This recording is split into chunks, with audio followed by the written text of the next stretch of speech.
Ok, entonces, bueno, bienvenidos a Cuántica uno nuevamente. El día de hoy vamos a hacer un resumen de lo que es el oscilador armónico cuántico unidimensional. Entonces, básicamente lo que nosotros podemos decir es que, por ejemplo, si nosotros tenemos un sistema, déjenme arreglar las cosas aquí. Primeramente, ¿no? Si nosotros tenemos eh, una ecuación de Schrödinger y analizamos, por ejemplo, la, eh, la ecuación, digamos, ¿no? De Schrödinger en función de la segunda derivada, nosotros podríamos ver que la segunda derivada corresponde a la curvatura de la función de onda, ¿sí? Entonces, la curvatura de la función de onda me habla de la concavidad, ¿no? Es decir, si la función de onda es cóncava, y se abre hacia arriba o se abre hacia abajo, ¿ya? Y eso dependerá, ¿no es cierto?, del signo que tenga la segunda derivada. Ahora, el signo que tiene la segunda derivada depende de este producto, ¿sí? Básicamente, ¿no? Del signo de la función de onda y de esta cantidad, que fundamentalmente para un sistema conservativo es la diferencia entre la energía cinética y la energía potencial. Eso quiere decir, ¿no? Por ejemplo, que si nosotros vemos un sistema en el cual supongamos la energía potencial es esta, aquí tendríamos dos zonas, ¿no? Una zona en las que la constante k cuadrado es positiva y otra en la que k cuadrado es negativa. En esta zona, ¿no es cierto? Esta cantidad k cuadrado me habla de que la concavidad tiene el signo, eh, eh, supongamos, ¿no? Esta cantidad es positiva y la función de onda es positiva. Eso quiere decir que la curvatura de la función de onda es negativa. Eso quiere decir, ¿no?, que eh, la curvatura es, es como la que está aquí, ¿sí? Y si la función de onda es negativa, la curvatura en cambio es positiva. Y eso quiere decir que cuando nosotros tengamos una función de onda en una zona con una k cuadrado que sea mayor que cero, lo que vamos a tener es una zona básicamente donde la curvatura va a hacer que aquí se forme una función de onda, digamos, de una manera sinusoidal, ¿sí? Y esto va a ser, ¿no es cierto?, que en esta zona de aquí donde k cuadrado es positivo, vamos a tener una función de onda que va a tener esta forma. Y la curvatura va a depender de cuánto valga la diferencia entre la energía cinética, perdón, la energía total y la energía potencial. Eso quiere decir que la curvatura depende de lo que sería la energía cinética. Y entonces, ¿no?, cuando tenemos una mayor energía cinética, en la función de onda vamos a tener una mayor curvatura. Mientras que, mientras que cuando la función de onda, cuando la energía cinética es baja, la curvatura es menor. Eso en el lado en el que la energía cinética clásica, digamos, sería positiva. Y desde el punto de vista clásico, este sería la única zona donde nosotros podríamos tener realmente una partícula, ¿ya? Desde el punto de vista clásico, la zona que está acá es una zona no permitida, ya que aquí la energía cinética sería negativa. Pero desde un punto de vista cuántico, ¿no?, la función de onda sí existe. Y entonces en este lado la curvatura está completamente al contrario. Eso quiere decir, ¿no es cierto?, que si tenemos una función de onda positiva y tenemos una curvatura hacia arriba, nosotros no podemos esperar un comportamiento como el que está aquí, ¿cierto? Oscilatorio, sino que lo que vamos a tener en nosotros es un comportamiento, ¿sí? Más o menos como el que está aquí. Es decir, tenemos una función de onda positiva y vamos a tener una curvatura positiva también, ¿ya? O si tenemos una función de onda negativa, vamos a tener una curvatura negativa. Y esto sería, ¿no es cierto?, como tener una oscilación aquí y aquí simplemente una atenuación. Esto tiene un nombre, los osciladores, que ya se me olvidó ya. Simplemente tendríamos una atenuación suave, digamos, hacia cero. Y entonces la función de onda viene controlada, ¿no es cierto? Las cualidades de la función de onda nosotros podemos más o menos determinar en función de la curvatura. ¿Ya? Y así nosotros, por ejemplo, podríamos hacer un esbozo de cómo podría ser la curvatura, por ejemplo, dada un potencial y una cierta energía del cuerpo. Sí, y aquí podríamos ver, por ejemplo, que en esta zona que está aquí, en el punto 2, por ejemplo, deberíamos tener una zona con mayor curvatura, mientras que en el punto 3 y en el punto 1 vamos a tener una menor curvatura. Y eso quiere decir, ¿no es cierto?, que en ese tramo vamos a tener en la zona media mayor curvatura, ¿sí? Y en los extremos menor curvatura.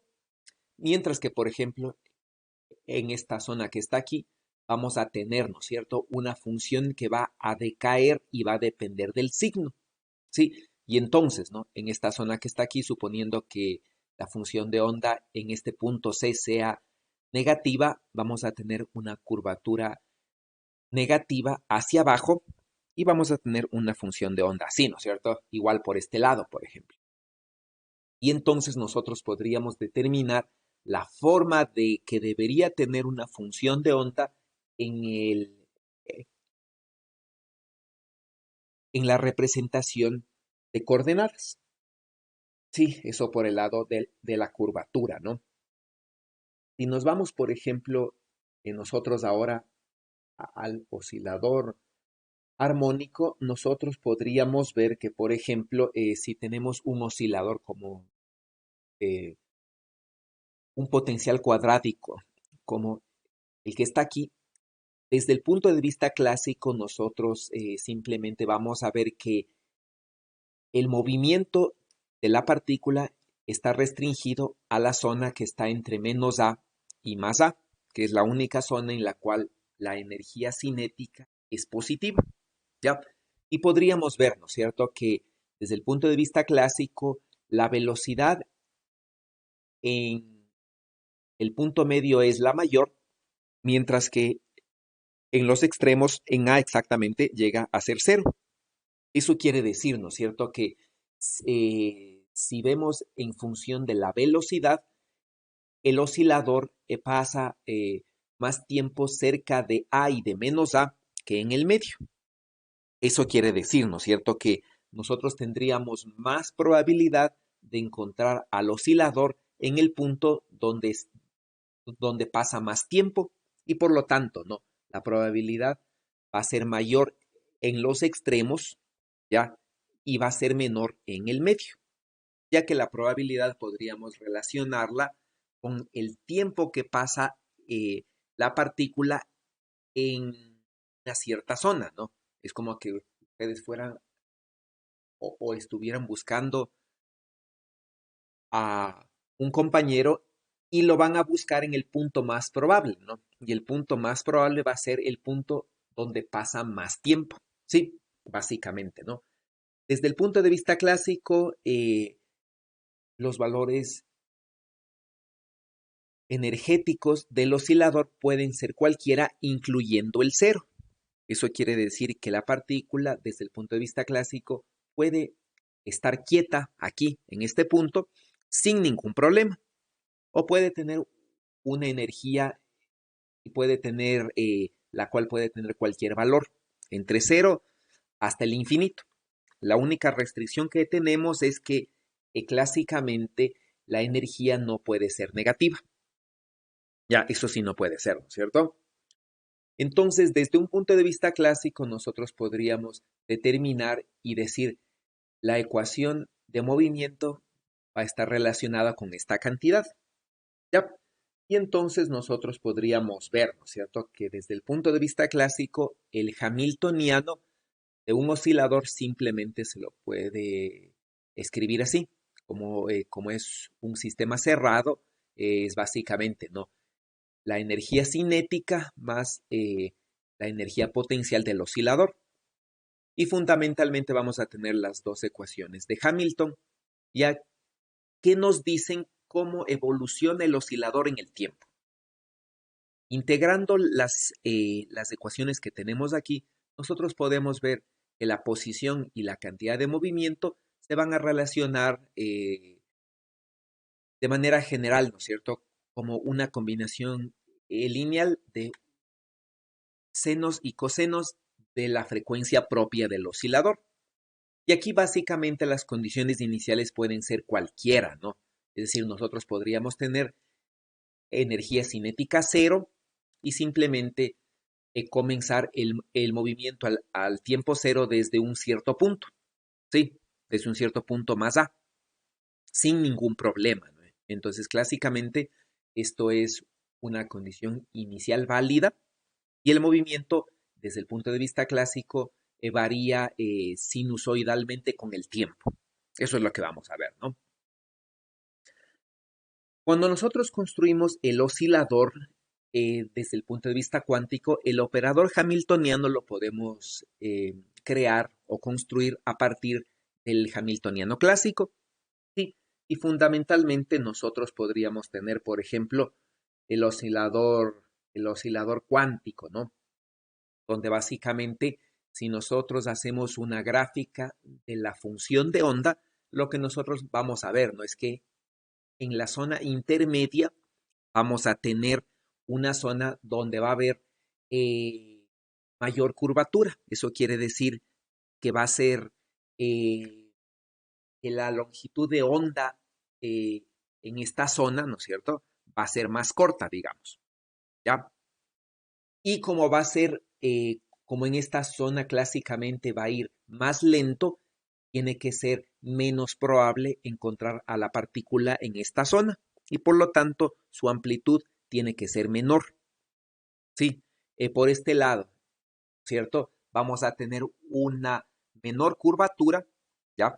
Como la que se ve aquí, y la probabilidad de encontrar a la partícula en esta zona tiene que ser mayor.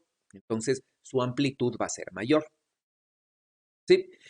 Y por otro lado, ¿no?, si esta es la forma de la función de onda, el cuadrado de la función de onda nos va a dar básicamente la probabilidad de encontrar a la partícula. Y lo que deberíamos tener, ¿no es cierto?, es un comportamiento cercano al comportamiento clásico, donde el comportamiento clásico en un esquema podríamos ver, ¿no es cierto?, que va a ser más probable encontrar a la partícula en los extremos y menos probable en el medio porque aquí se va más rápido. Entonces, la curva en color rojo representaría la probabilidad clásica. Clásicamente no podemos encontrar a la partícula en esta zona ni en esta zona de acá. ¿Sí? Y desde el punto de vista cuántico, con lo que vemos aquí, ¿no es cierto?, deberíamos tener una cierta función de probabilidad como la que está en color azul. En las zonas fuera del oscilador, desde el punto de vista cuántico, es probable encontrar a la partícula, pero la probabilidad simplemente va a decrecer, ¿no es cierto? Porque esta va a ser una curvatura que va a ser positiva, en este caso, ¿no?, para la función de onda que también tiene un valor positivo, ¿ya? Y esto es lo que esperaríamos ver, ¿no?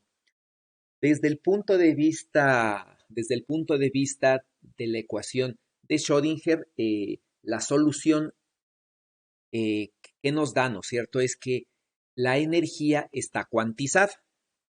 Ya, eso ustedes ya saben, ¿no es cierto? Y esta va a ser la función de onda. Entonces, que la energía esté cuantizada nos habla, ¿no es cierto? Aquí falta, bueno, aquí falta incluir el cero, ¿no? El mínimo es, el mínimo es n igual a cero, ¿no? Eso quiere decir que el oscilador tiene una energía mínima que va a ser esta, ¿no es cierto? Que va a ser esta de aquí. ¿Y eso qué quiere decir desde el punto de vista clásico? Eh, Clásicamente lo que nosotros vamos a ver es que la energía mínima de un oscilador no puede ser cero. Eso quiere decir, ¿no es cierto?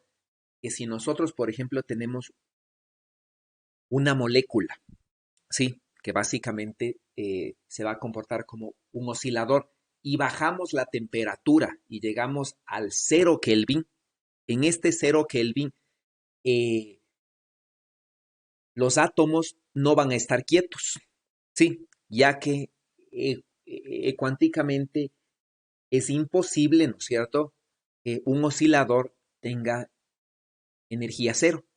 Y básicamente, ¿no? En cuando lleguemos a una temperatura cero, vamos a ver una cosa que aquí se llama esto, ¿no es cierto? Se llama el punto energético cero.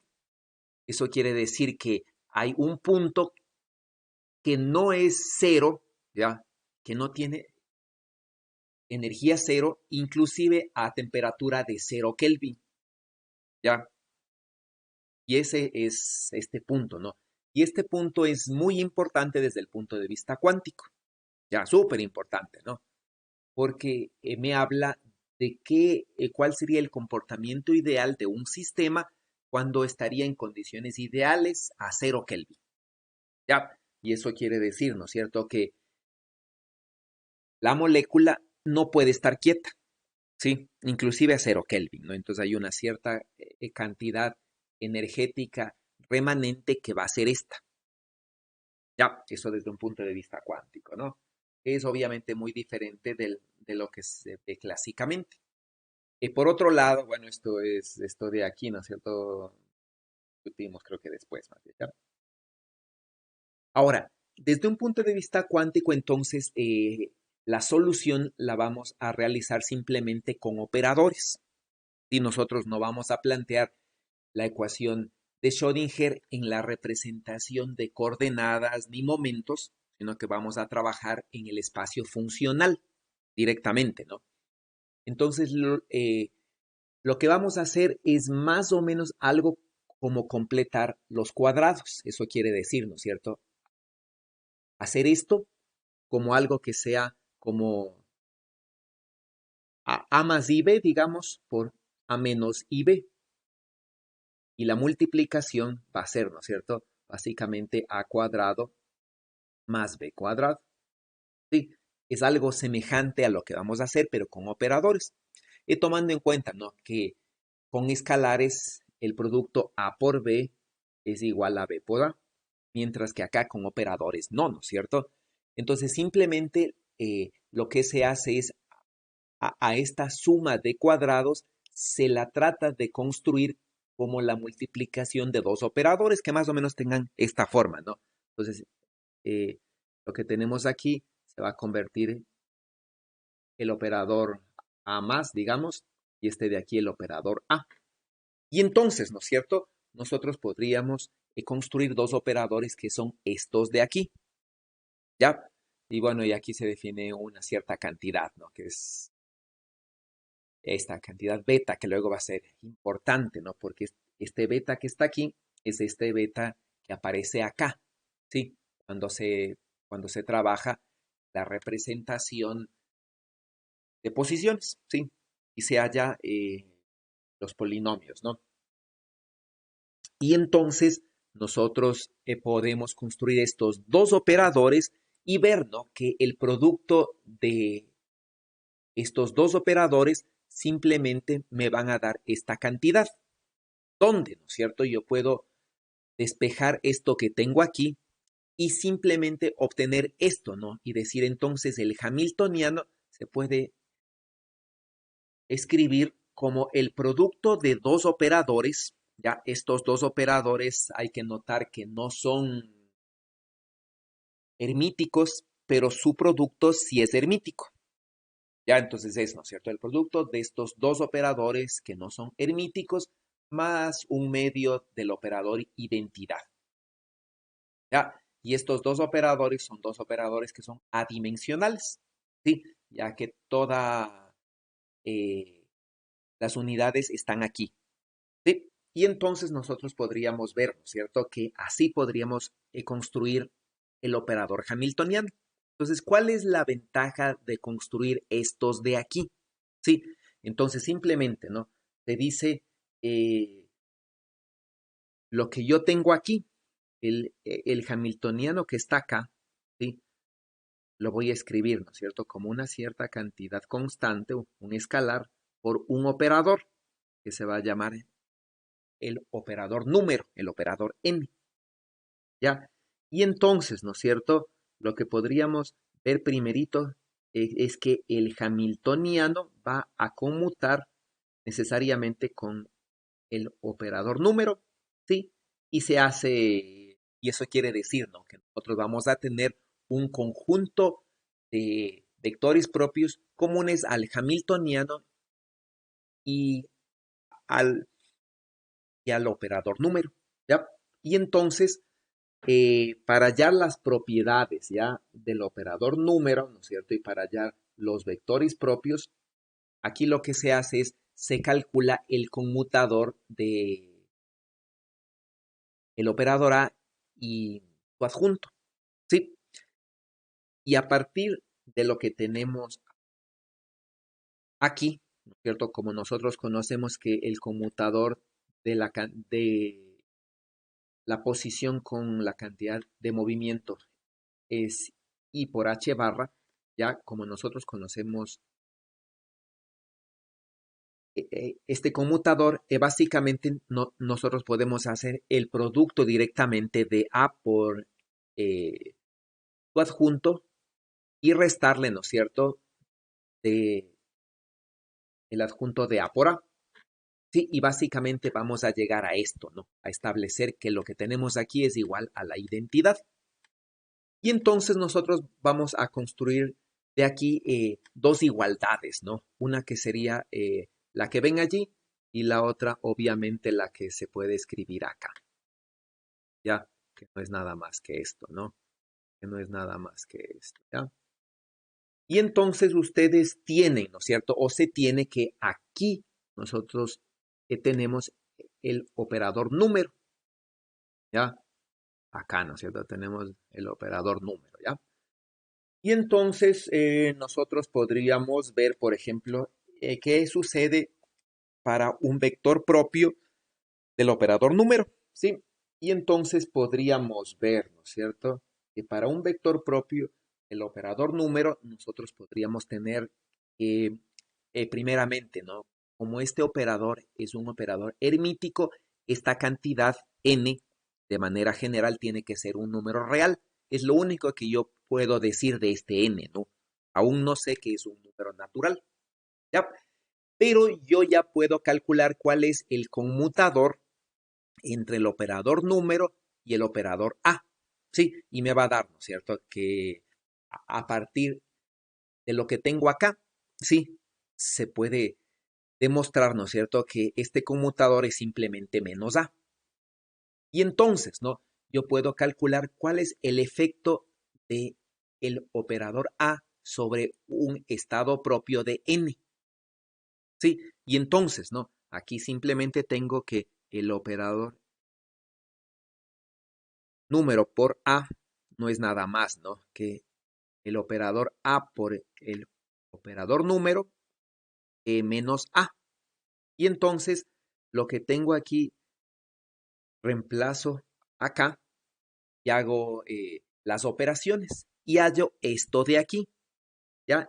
Y cuando se compara lo que tengo aquí, ¿cierto?, con lo que tengo acá, y entonces lo que se puede ver, ¿no?, es que este de aquí es un vector propio del operador número, pero que tiene un valor propio n-1.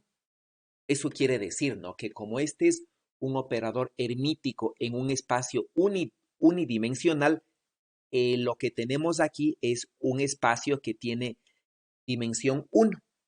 Y eso quiere decir, ¿no? ¿Qué pasó con esto? Es un espacio que tiene dimensión 1, ¿ya? Y como tiene dimensión 1, no hay nada más que un vector propio que es n-1. Ya, no hay otro vector propio que tenga el valor propio n-1. Eso quiere decir que el ket que yo tengo aquí, a por n, necesariamente es un múltiplo de el vector propio n-1. Ya necesariamente, ¿no? Eso por un lado, ¿ya? Y puedo hacer algo semejante. Y entonces, lo que noto primerito acá, ¿sí? Lo que se nota primerito aquí es que el operador A lo que hace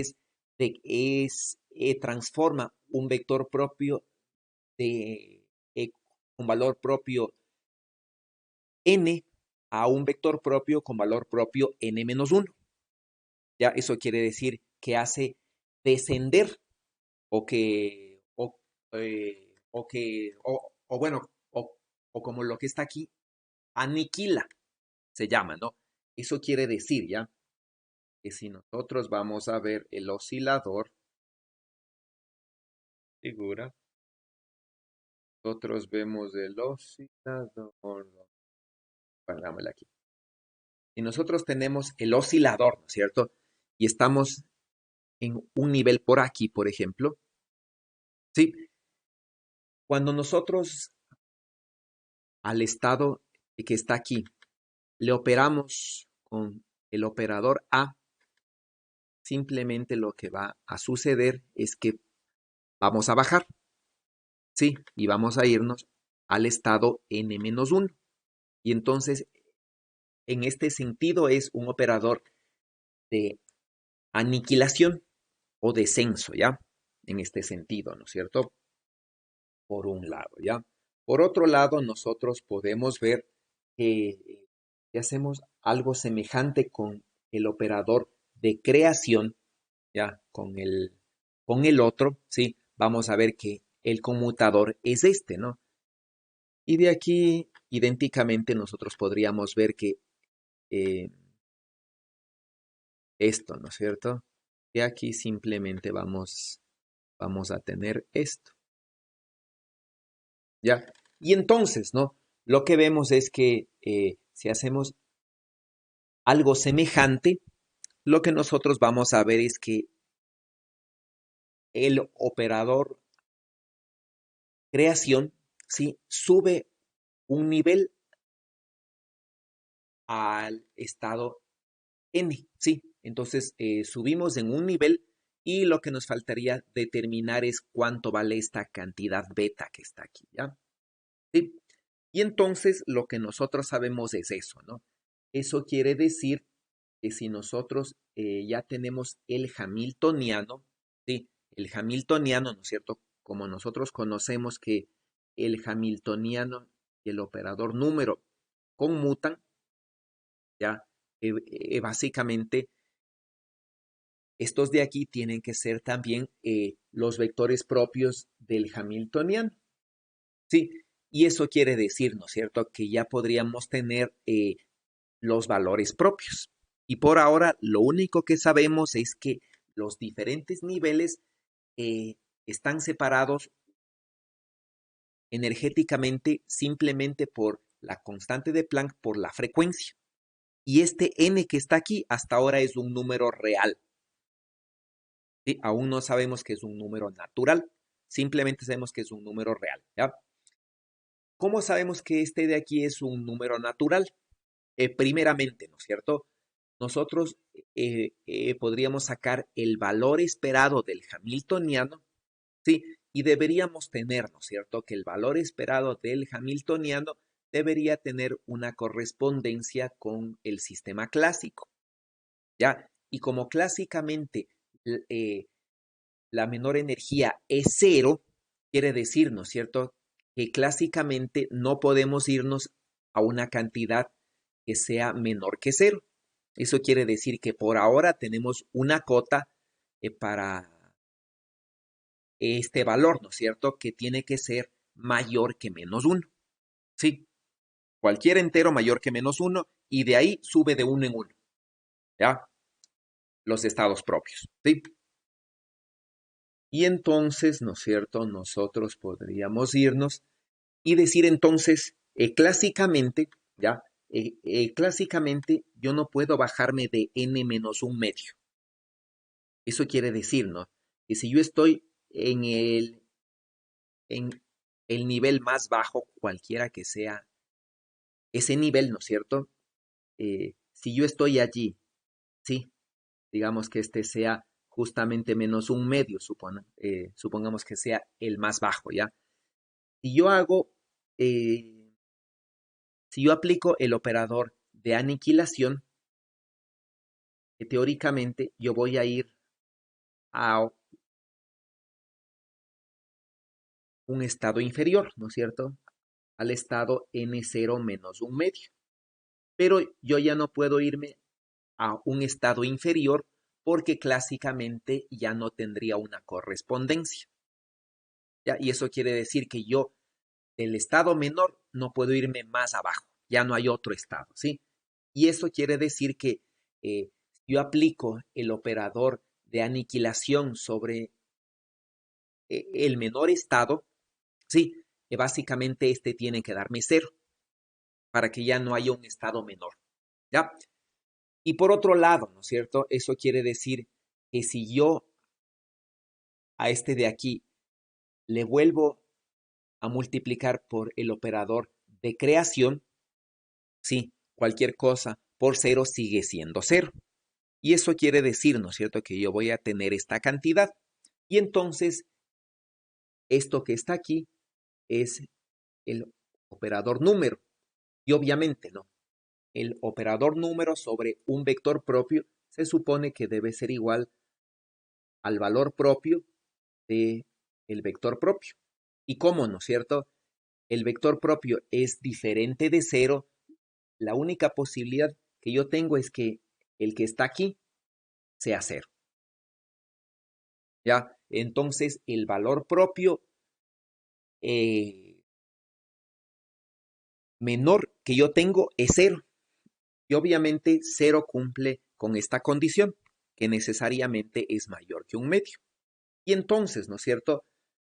Desde el nivel cero, yo voy a subir con el operador de creación al nivel 1, al nivel 2, al nivel 3 y al nivel 4 y así, ¿no es cierto? Y eso quiere decir que no hay ningún estado intermedio entre cero y 1. ¿Sí? Y entonces, ¿no es cierto? Yo voy a tener una cantidad como la que está aquí. Y aquí está un cero con raya para no creer, ¿no es cierto?, que ese es el estado energéticamente más bajo. Sí, no es el que es cero, digamos, como un cero escalar, algo así. Por eso está con cero con raya, ¿no? Y entonces el hamiltoniano del estado base energéticamente es este. Y ahí tenemos, ¿no es cierto?, nuestro valor energético que coincide con la solución de la ecuación de Schrödinger en la representación de coordenadas, ¿no? Ahora, para tener qué forma tienen las funciones de onda de los estados propios del hamiltoniano, lo que nosotros simplemente tenemos que resolver es estas cantidades, pero en la representación de coordenadas. Ya, ahora lo único que está faltando es esto de aquí, ¿no es cierto? ¿Cuánto vale estas cantidades que están aquí? Estas dos, ¿no es cierto? ¿Cuánto vale este de aquí y este de acá? Ya, pero lo que nosotros ya sabemos, ¿no es cierto? Es que la multiplicación de estas dos me tiene que dar, me tiene que dar el operador n. Eso quiere decir, ¿no es cierto? Nosotros ya sabemos que nosotros sabemos de esto, ¿no? El operador número sobre tu estado propio no es nada más que este, ¿ya? Y por otro lado, nosotros sabemos esto, ¿no? Este de aquí eh, le baja en 1, ¿sí? Y por otro lado, se conoce que el de acá, ¿cierto? Menos 1, le va a subir en 1, ¿ya? Y eso quiere decir, ¿no es cierto? Que si yo multiplico y digo A más de A por N, no es nada más que esto, ¿no es cierto? Es beta a la N menos 1 por alfa de N aplicado a N, y este producto tiene que ser N, ¿ya? Y entonces yo puedo hacer, ¿no es cierto? Yo puedo trabajar con identidades como la que ven allí, y lo que voy a tener es esto que está acá, ¿no es cierto? Yo voy a poder hacer, por ejemplo, las cantidades que están aquí, y aquí yo voy a tener dos ecuaciones, ¿no? Y básicamente combinando estas dos ecuaciones voy a obtener esto que está aquí, ¿ya? Y eso quiere decir, ¿no es cierto?, que la ecuación básica de la forma en la que actúa el operador de creación y aniquilación se resume simplemente a lo que está aquí, ¿ya? A ese cuadrado que está allí, ¿no? Sí, se resume simplemente a eso, ¿ya? Y entonces, si yo tengo la representación de los dos operadores que están aquí, simplemente yo puedo ver esto, ¿no es cierto? Yo puedo ver esto de aquí, puedo ver el operador A, ¿sí? Eh, sobre un estado propio, no es nada más que esto, ¿no? ¿Sí? Y eso quiere decir que yo saco la representación matricial, ¿ya? Eh, del operador A, ¿sí? Yo simplemente voy a tener esto de aquí, ¿no es cierto? Yo voy a tener esto, ¿ya? Y eso quiere decir que en la representación matricial yo tengo esto, ¿ya? Y eso quiere decir, ¿no?, que yo tengo un operador A en su representación matricial, no tiene ningún elemento en la diagonal, ¿no es cierto? Y supongamos que esta de acá es la fila columna N, ¿no es cierto? Este de aquí tiene un elemento, ¿ya? Un elemento en la que, en la que, en la que estamos así, ¿no es cierto? La fila es igual a la columna menos 1, ¿sí? O lo que es lo mismo, la columna, ¿sí?, es igual a la fila más 1, ¿no es cierto? Y si este punto es el punto en el que la fila y la columna son iguales, el elemento que está aquí es el siguiente, ¿no es cierto? Es el que está en la siguiente columna, ¿ya? Y es este, ¿no? Entonces aquí voy a tener una raíz de n, ¿no? Entonces aquí tengo raíz de 1, en la segunda fila raíz de 2, raíz de 3, ¿no es cierto? Y así. Y esta es una base, esta es una matriz de dimensión infinita. Es una matriz que tiene nada más elementos sobre la diagonal, ¿ya? Más acá arriba tiene 0 y bajo la diagonal tiene 0, ¿no? Y el otro que vamos a tener es obviamente su operador adjunto, ¿ya? Y este operador no es nada más que esto, ¿no es cierto? 0 en la diagonal y bajo la diagonal, sí, aquí va a tener raíz de 1, raíz de 2, ¿no es cierto? Raíz de n, ¿ya? Y así, ¿no es cierto? Y 0 más acá abajo. Y entonces nosotros podríamos ver que en la representación de los estados propios del hamiltoniano, por ejemplo, si nos vamos a estas cantidades, ¿no es cierto?, podríamos ver, bueno, no importa, no, aquí está ya. Si nos vamos a estas cantidades, ¿qué pasó? Si nos vamos a estas cantidades de aquí, aquí está, está un poco lento, no sé qué le pasa. Hmm, ahí sí, ya. Si nos vamos a lo que está aquí ya, el operador posición y el operador cantidad de movimiento no son nada más que una combinación lineal de A y su adjunto. Y entonces, por ejemplo, ¿no? Yo podría ver el operador posición, ¿sí? El operador posición es simplemente una cierta cantidad constante aquí, ya, una cierta cantidad constante, y es nada más que esto, ¿no es cierto? Ya,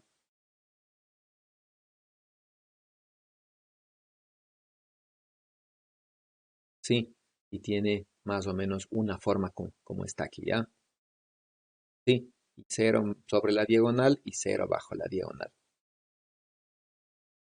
¿ya? Y entonces yo ya tengo sin ningún esfuerzo la representación de los operadores en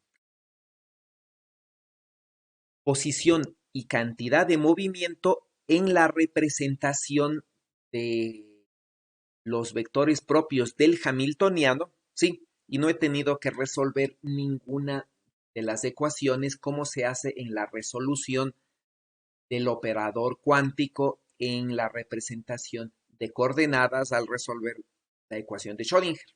Ya, lo único que falta es, ¿no es cierto?, llegar de lo que tenemos acá, proyectarle en la representación de posiciones y llegar a establecer eh, la función de onda. Sí, y deberíamos llegar exactamente a esta misma, ¿dónde está? A esta misma función de onda. Ya deberíamos llegar exactamente a esta misma función de onda que está acá, ya que la solución es única, ¿no? No tenemos estados degenerados. Entonces debemos llegar exactamente a la misma solución, ya no hay otra opción. Y entonces, ¿no es cierto? Para hacer eso, sí, simplemente lo que se hace es resolver esta cantidad. Sí, porque yo sé, ¿no es cierto? Esto de aquí, esto que está aquí, es fundamental. ¿Ya? Porque yo sé aquí que el operador de aniquilación en el estado base me da cero, porque no hay un estado inferior. ¿Ya? Y entonces lo único que se hace es representar esta cantidad en alguna representación, por ejemplo aquí, en la representación de coordenadas y resolver. Sí, y resolver, ¿no es cierto? Y aquí se va a hallar la función de onda del estado base. Y obviamente se normaliza la función de onda del estado base y se halla el estado base, ¿ya? Y lo que toca de ahí en adelante es simplemente utilizar el operador de creación y pasarnos, ¿no es cierto? Del nivel cero, ¿ya?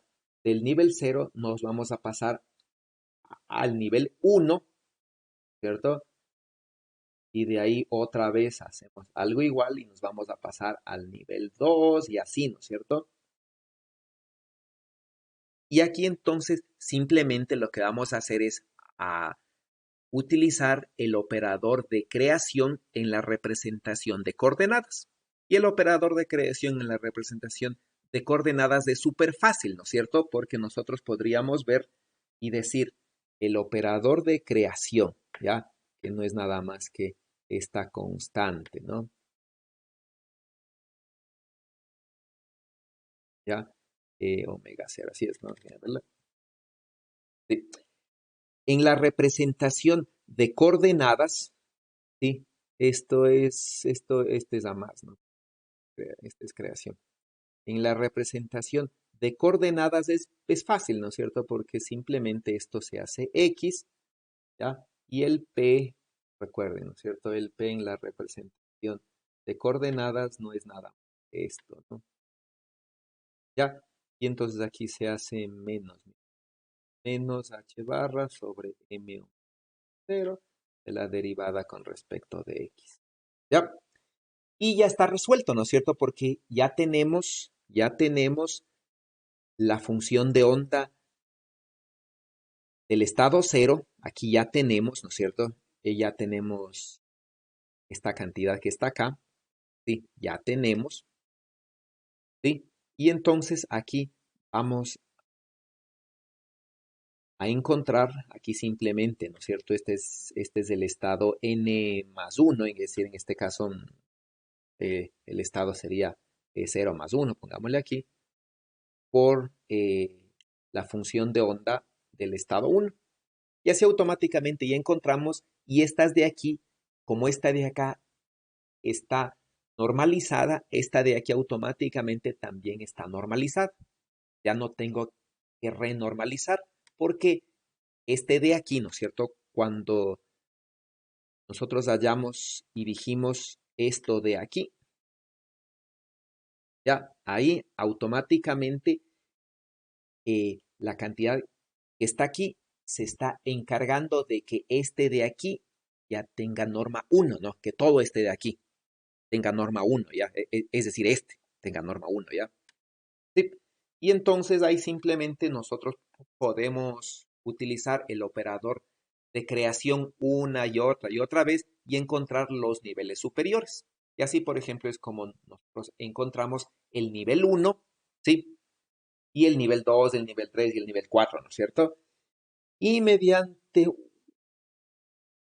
un poco de matemática se puede llegar a determinar lo que está aquí y encontrar justamente cuál es la fórmula eh, de Rodríguez para la creación de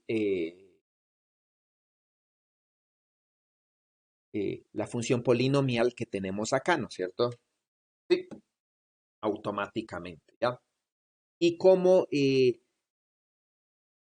los estados propios que tenemos aquí corresponden a diferentes valores propios, nosotros ya sabemos, ¿no es cierto?, que si son de diferentes valores propios, estos de aquí, básicamente van a ser ortogonales.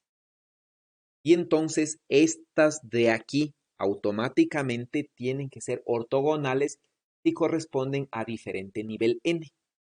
Y entonces, ¿no es cierto?, vamos a tener que la integral que está aquí va a ser 0 o 1. Sí, y entonces ya está resuelto completamente el oscilador armónico.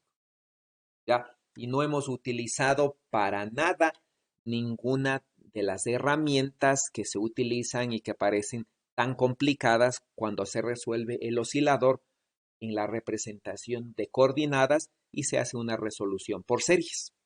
Entonces, ¿no? Toda la matemática tan compleja se ha simplificado simplemente por estos de aquí, ¿no? ¿Cierto? ¿Dónde está? Simplemente se ha simplificado por esta definición de estos dos operadores.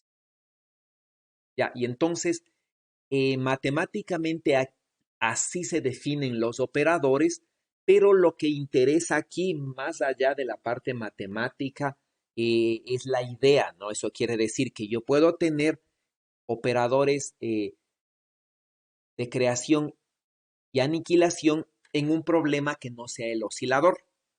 Obviamente que no van a tener esta forma, pero van a ser dos operadores que haga que suba o baje, ¿sí? O por ejemplo, imagínense que yo estoy en una red, ¿ya? Entonces, supongamos que yo estoy en una red cristalina, ¿no es cierto? Yo puedo tener dos operadores, un operador eh, que me mueva acá, ¿sí? Y puedo tener otro operador que me mueva acá a lo largo de una red cristalina. Y entonces la idea de tener dos operadores, ya que el uno haga que baje de nivel, ¿sí? Y el otro que suba de nivel, es cuánticamente muy atractiva, ¿sí? Y entonces yo puedo definir esos operadores o puedo suponer que tengo y encontrar qué forma tienen más tarde, por ejemplo. Pero sé que puede haber esos operadores, ¿ya? Y eso es lo importante del oscilador cuántico. Y entonces, ¿no? ¿Cómo funcionan estos operadores? Es muy importante generalizar su concepto para cualquier otro problema. Sí, por eso es súper importante el oscilador, ¿no? Además que es el primer ejercicio usualmente que uno resuelve completamente utilizando la notación de Dirac y el concepto de los operadores ya directamente en el espacio de Hilbert, sin resolver nada en la representación de coordenadas. La resolución en la representación de coordenadas aquí fue simplemente, ¿no?, para saber cómo podría yo pasarme desde el espacio de Hilbert a las funciones de onda, ¿ya? Y para que, bueno, y para que se vea, ¿no es cierto?, que la solución es la misma, ¿sí? Entonces, ese más o menos es el resumen de la primera clase, ¿ya? Esa es la parte importante y lo que ustedes se perdieron al no asistir, ¿ya? No sé si tienen preguntas.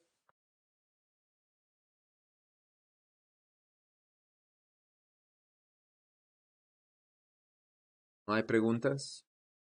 ¿Alguien que quiera comentar, que quiera resumir lo que hemos visto ahora?